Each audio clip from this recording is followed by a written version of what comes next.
ئێرە کۆلێژی سێی سەربازی قەڵاچوالانە لە سلێمانی.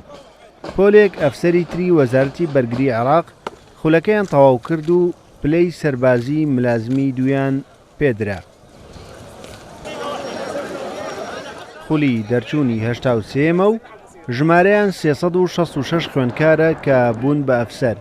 ماوەی 9 مانگە لەم کۆلێژە تەکنیک و دیسپلینە سەربازیەکانیان بە شێوەیەکی ئەکادیمی فێر دەکەن. ژمارەیان 366 خوێندکار بوو لە سەرجەم پارێزگاکانی عێراقا بوون.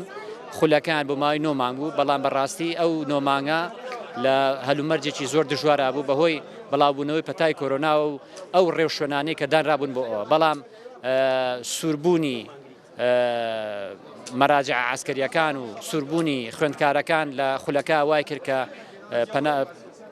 بە پشتیوانی خوای گەورە بتوانین کە خولەکە بە سەرکەوتوی و کۆتایی پێبین. ئەوانەی لێرە بوون بە ئەفسەر پێشتر بڕوانەمەی بەکالۆرسیان هەبووە لە بوارە جیاوازەکاندا لە ماوەی 9 مانگی خولەکەشدا و دوای تێپەڕاندنی ئەرکە ئەکادیمیە سەربازیەکانی ئەم کۆلێژە بڕوانەمەی بەکالۆرسی سەربازیشان پێدەدرێت. ئەوەش خزمەتێکە بۆ زیاتر بە ئەکادیمیکردنی ئەفسەرانی وەزارەتی بەرگری عێراق.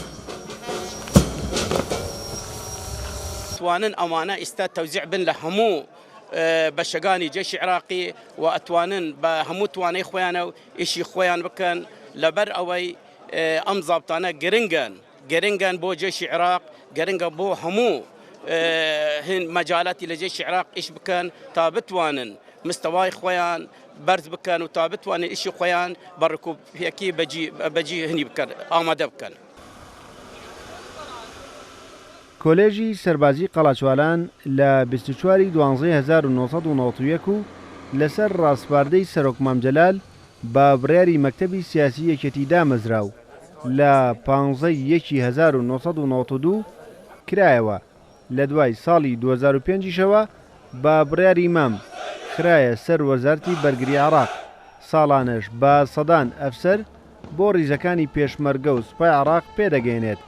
لەم کۆلێژە ئەو خوێندکارانەشی بڕوانامەی زانکۆ و پەیمانگایان نییە و دەرچووی ئامادەین مەرجە زیاتر لە 2 ساڵ و 4 مانگ لە مەشقا بن بۆ ئەوەی ببن بە ئەفسەر. ڕێبازیوە کورسات نیوز، سلێمانی.